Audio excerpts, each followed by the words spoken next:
You're at a party. Someone leans in close. Their voice drops to almost a whisper, and they say 5 words that stop you in your tracks. Did you hear about her?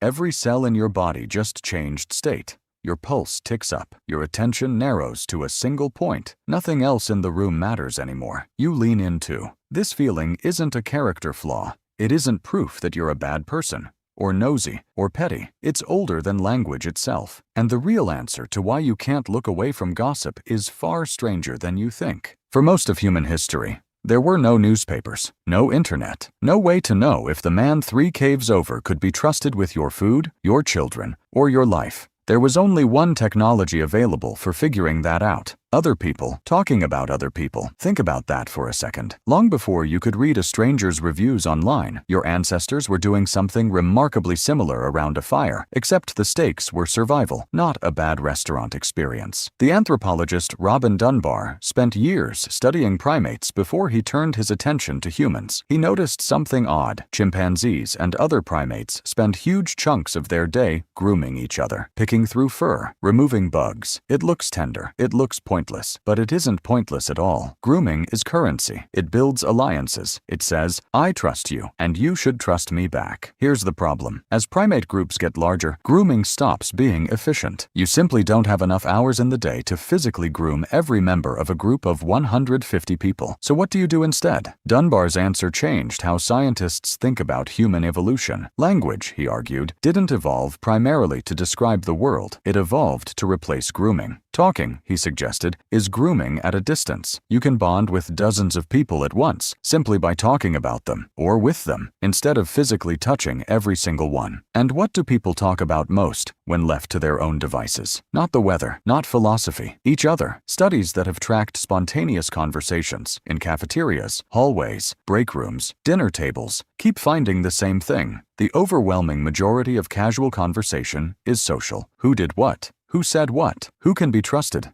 And who can't? That's gossip. And it turns out gossip was never really about scandal for scandal's sake. It was a survival tool. Imagine you lived in a small hunter-gatherer band, 50 people, maybe less. You depend on every single one of them. If someone in that group is a liar, a thief, a cheat, that information could save your life. But you can't personally test everyone yourself. You'd never survive long enough to find out who's dangerous through trial and error. So instead, you borrow other people's experiences. Someone tells you, watch out for him. He took more than his share of meat last time. And just like that, you know something it would have taken you weeks or your life to learn firsthand. This is why gossip feels so irresistible. It isn't idle noise to your brain. It's free, pre-tested information about the people your survival depends on. The psychologist Jennifer Bosson ran a series of studies on something researchers call negative gossip and its strange power to bond people together. Her research found that when 2 people share a negative opinion about someone else, especially when that opinion is critical, they report feeling closer to each other afterward, more than when they share a positive opinion. Why would trashing a third person bring 2 people closer? Because agreement is a signal. If you and I both dislike the same behavior in someone else, we're revealing our values to each other. We're saying, I see the world the way you do. I can be trusted to spot the same threats you spot. That's uncomfortable to hear, isn't it? Because it means some of your closest bonding moments with friends, the late-night conversations, the whispered warnings, the who do you think said that, might be running on the exact same ancient circuitry that once helped your ancestors decide who to trust around a fire. But gossip does something else too. It polices behavior without anyone needing to throw a punch. Researchers studying cooperation in group settings have found that simply knowing your actions might be gossiped about is enough to change how people behave. In experiments where participants could choose to cooperate or cheat in economic games, cheating dropped sharply the moment participants knew other players would later be able to talk about who cheated. Nobody had to confront the cheaters directly. Nobody had to fight them. The mere possibility of being talked about afterward was enough to keep people honest. Evolutionary biologists sometimes call this reputation-based cooperation, and some argue it may be one of the most powerful tools that allowed large human societies to function at all. Groups too big for everyone to personally police each other survived anyway, because gossip did the policing for them, quietly, in the background, all the time. So here's the twist. The thing that feels like your guiltiest habit, the thing you might even feel a little ashamed of, whispering, speculating, trading stories about people who aren't in the room, may actually be one of the load-bearing walls of human civilization. Without it, trust between strangers would have been almost impossible to build at scale. Without it, cheaters would have gone unchecked, alliances would have been blind guesses, and cooperation between 50 people, let alone 50,000, might never have gotten off the ground. That doesn't mean all gossip is good, of course. Cruelty dressed up as concern is still cruelty. Rumors that spread lies can destroy someone unfairly, just as effectively as rumors that spread the truth once protected a group from a predator in human form. The tool doesn't care whether the information is accurate. It only cares whether it spreads. And it spreads fast. Researchers studying information sharing online have found that content triggering moral or social judgment, exactly the kind of content gossip is made of, travels through networks faster and further than neutral information. Your ancestors' fireside habit of trading social intelligence didn't disappear when you got a smartphone. It just found a much